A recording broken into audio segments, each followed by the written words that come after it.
할렐루야. 수요 예배에 자리에 나오신 우리 성도님들 환영하고 축복합니다.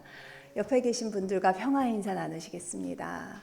평화를 빕니다. 평화를 빕니다. 네, 춥지도 않고 덥지도 않고 깜깜하지도 않고 새벽에 오시는 지금이 너무 정말 좋을 때입니다. 이렇게 아름다운 봄을 주신 하나님께 감사와 영광과 존귀를 올려드립니다. 오늘 전에 꽃이 피는 봄을 위하여라는 제목으로 사도행전 21장의 말씀을 전하려고 합니다. 여러분은 봄이 되면 가장 기대되는 것이 무엇입니까? 아마 아름다운 꽃, 그렇죠?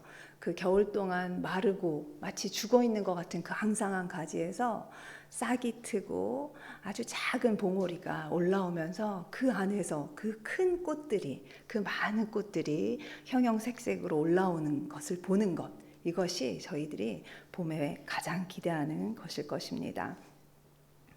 겨울이 아무리 길고 추웠다고 하더라도 그 핑크색, 노란색, 그 아름다운 색깔의 꽃들을 보면 그 혹독했던 겨울의 기억은 다 사라지고 찬란한 봄을 기뻐하며 즐거워할 것입니다. 저는 바울이야말로 이렇게 꽃이 피는 봄을 위해 살았던 사람이라고 생각하는데요. 바울의 어떤 점이 그러한지 오늘 본문을 통해서 살펴보겠습니다.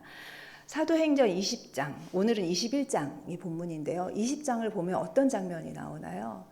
에베소 장로들을 만나서 이야기하는 장면이 나옵니다. 바울은 예루살렘을 떠나기 전에 에베소 장로들에게 지금까지 자신이 어떠한 위험을 감수하며 눈물과 겸손으로 주를 위해 섬겼는지를 이야기하고 있습니다. 그것은 이제 그곳을 떠나면서 자신의 업적을 다시 한번 과시하고 정리하기 위해서가 아닙니다. 자기가 이곳을 떠나면 이 사랑하는 사람들에게 닥칠지도 모르는 그 혼란과 위험을 그들이 잘 이겨낼 수 있도록 그동안 바울이 가르쳐왔던 것, 보여주었던 것, 그 사랑의 일들을 잘 기억하게 하기 위해서였습니다.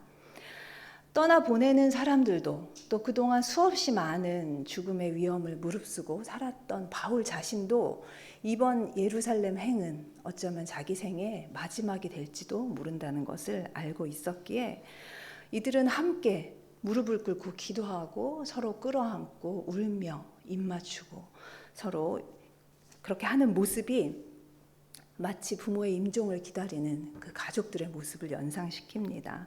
아주 슬프고 비장한 장면입니다. 그리고 오늘 본문이 21장에 오면 드디어 바울은 그 작별 인사를 끝내고 배에 타고 예루살렘으로 향합니다. 예루살렘에 가면 바울의 목숨이 위태로울 것이라는 것은 그냥 추측만이 아니었습니다. 성령의 감동으로 여러 사람들에게 바울 자신에게도 이미 전해진 것이었기에 거의 확실한 것으로 생각이 되어졌습니다.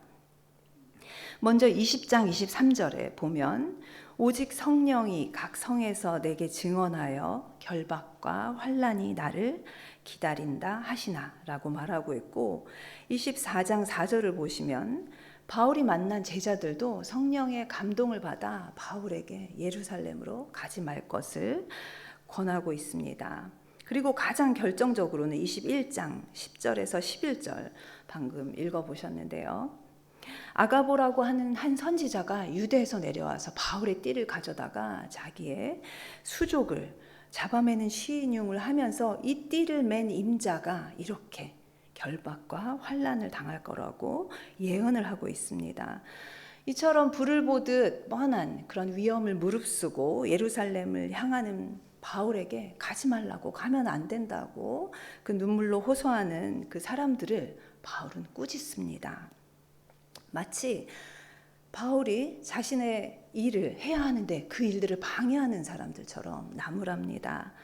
이것은 마치 예수님께서 제자들에게 자신의 고난과 죽음 그리고 부활에 대해서 이야기하자 그 사랑하는 베드로가 예수님에게 절대로 이 일이 주님께 일어나서는 안 된다고 이야기할 때 예수님께서 사탄아 물러가라.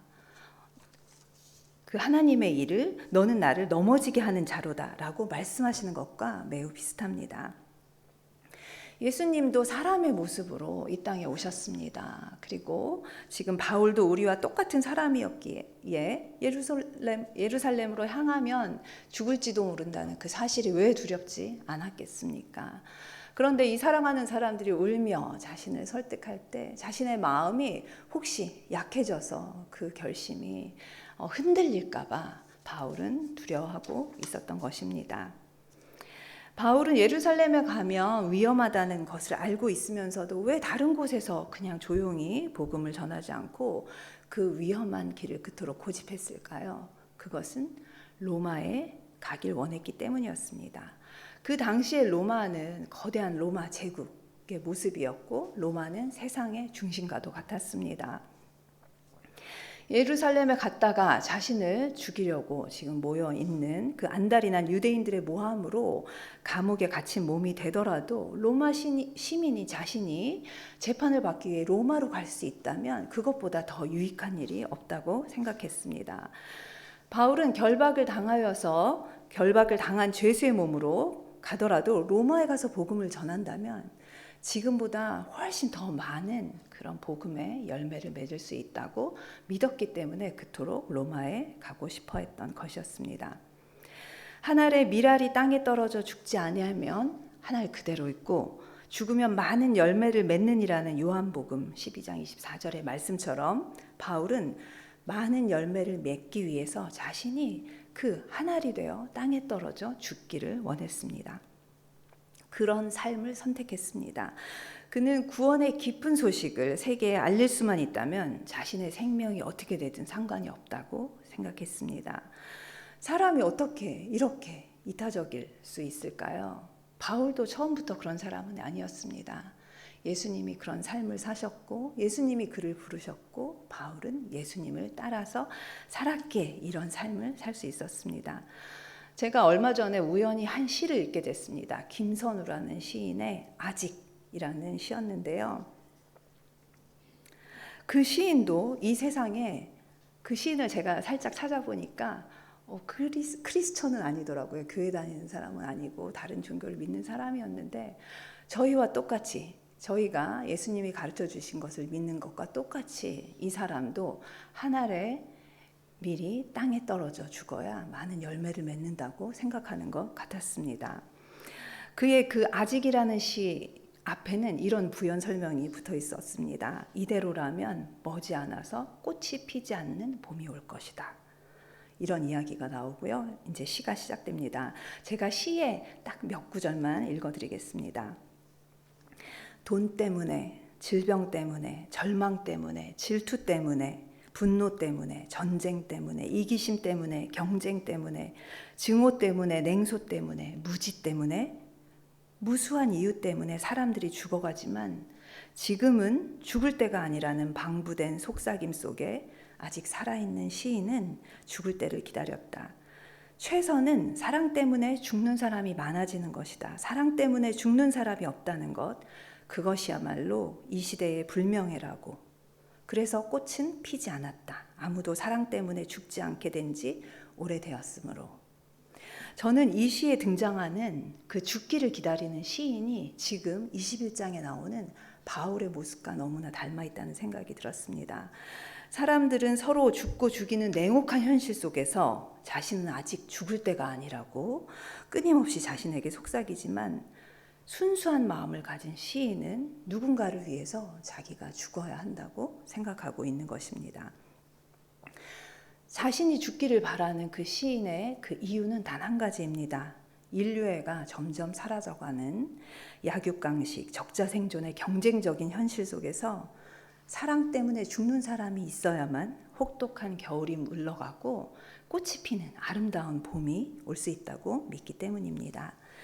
자신의 이익만을 추구하며 살아가는 사람들, 절대로 손해보려고 하지 않는 사람들로 가득 찬 세상은 설령 시간이 지나서 언젠가는 겨울이 지나고 봄이 오더라도 꽃은 피지 않는 그런 봄이 될지도 모릅니다.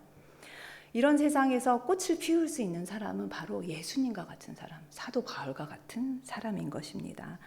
예수님은 죄로 죽을 수밖에 없는 우리를 위해서 하늘의 보좌를 버리시고 이 땅에 오셨습니다. 또 바울은 전 세계에 구원의 복음을 전하기 위해서 죽음을 무릅쓰고 예루살렘으로 향했습니다.